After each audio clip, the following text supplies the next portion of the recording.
après l'attaque mortelle de requins à Saint-Paul, l'émotion est encore grande. Une nouvelle association vient d'être créée, Protéger nos enfants. Pour se faire entendre, l'association compte porter plainte contre X. Elle souhaite que les responsabilités dans ces accidents soient établies. Attention, les premières images de ce reportage peuvent choquer. Willy Thévenin et Christelle Florécourt. Des photos de victimes de requins, des images chocs, insoutenables mais nécessaires pour Hervé Flamand, pour réveiller les consciences. Nous avons, en plus de nos adhérents, les familles de victimes. Et nous allons porter plainte au pénal avec Maître Périssé, Charlotte Périssé du barreau de Saint-Paul. Et on va porter plainte au pénal pour homicide involontaire, pour mise en danger de la vie d'autrui et pour atteinte à l'intégrité physique. Une action en justice, porter plainte pour essayer de faire jaillir la vérité.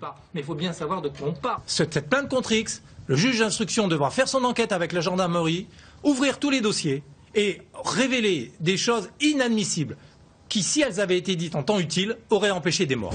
Quelle chose ? Par exemple, lors de l'attaque du 8 mai, j'ai des documents ici que je peux vous montrer. Les femelles qu'on soupçonne fortement de l'attaque, les femelles 34-50 et 34-51, ces femelles étaient présentes la veille et l'avant-veille, au même endroit. On a les balises. Pourquoi, à ce moment-là, n'a-t-on pas dit il y a les femelles de 34-50 et 37-51 à la balise de l'entrée du port de Saint-Gilles, interdiction absolue à tout le monde de se baigner. 1200 personnes ont déjà adhéré avant même la déclaration officielle en sous-préfecture de Saint-Paul. 1200 membres qui, quelque part, je cite, veulent réagir avant que le requin n'entre dans le lagon. Entre passion et raison, ce père et jeune grand-père espèrent surtout une réaction ferme des politiques.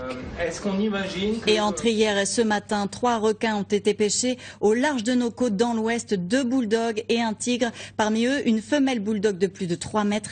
Les squales ont été autopsiés, aucun reste humain n'ont été retrouvés. Hier en préfecture, les associations concernées par la crise requin ont été reçues et visiblement entendues. Le préfet n'est pas opposé à des modifications de la réglementation dans la réserve marine. Marc Deluy. Pas de tabou, je le répète, par rapport à l'existence de la réserve, par rapport aux règles qui s'appliquent à la réserve, mais pas non plus de vision caricaturale, pas non plus de vision extrémiste des tout anti ou des tout pro-requins. Une courte déclaration ce matin à Saint-André, déjà faite hier en préfecture devant des associations. Les défenseurs les plus déterminés de la réserve marine y voient une concession inacceptable qui remettrait en cause l'existence même de la réserve. C'est une décision de pure démagogie qui est prise sous la contrainte pour calmer les surfeurs, pour calmer une toute petite frange de la population réunionnaise.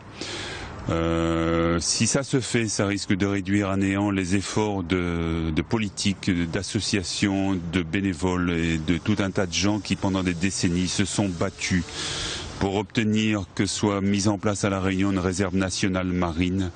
Et je trouve que c'est un vrai scandale.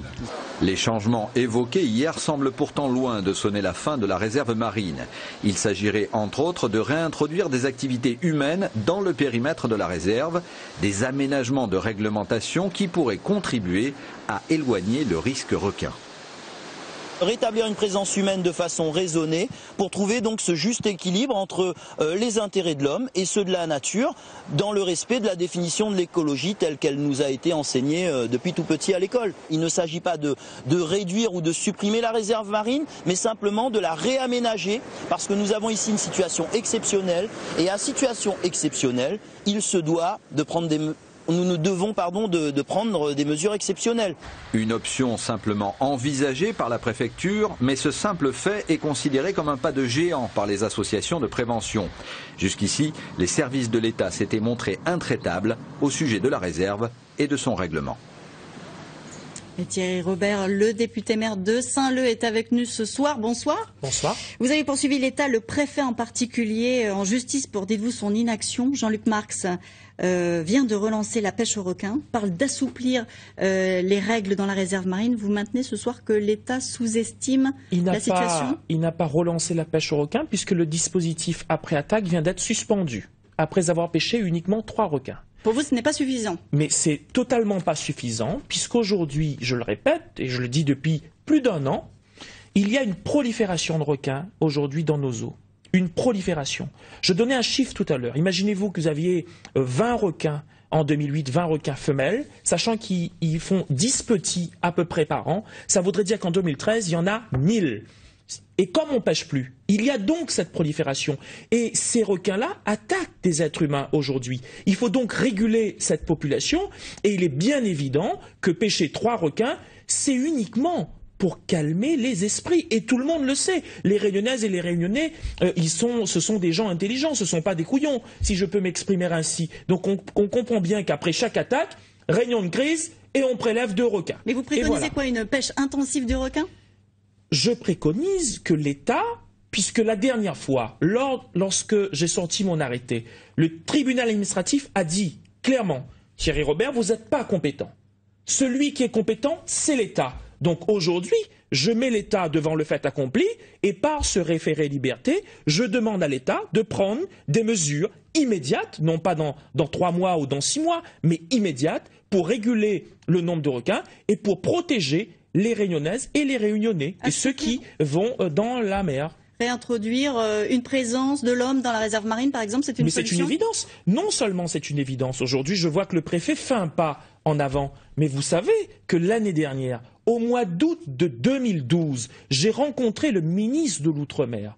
Donc dans son ministère, et il s'est engagé avec moi en tant que député, donc il m'a menti en quelque sorte, qu'il allait revoir le périmètre de la réserve marine. On n'est resté qu'aux paroles, on n'est pas passé aux actes. Je vois qu'aujourd'hui il y a, on dirait un peu marche arrière, parce qu'ils reconnaissent qu'ils ont probablement fait une erreur, et j'espère que cette erreur sera corrigée.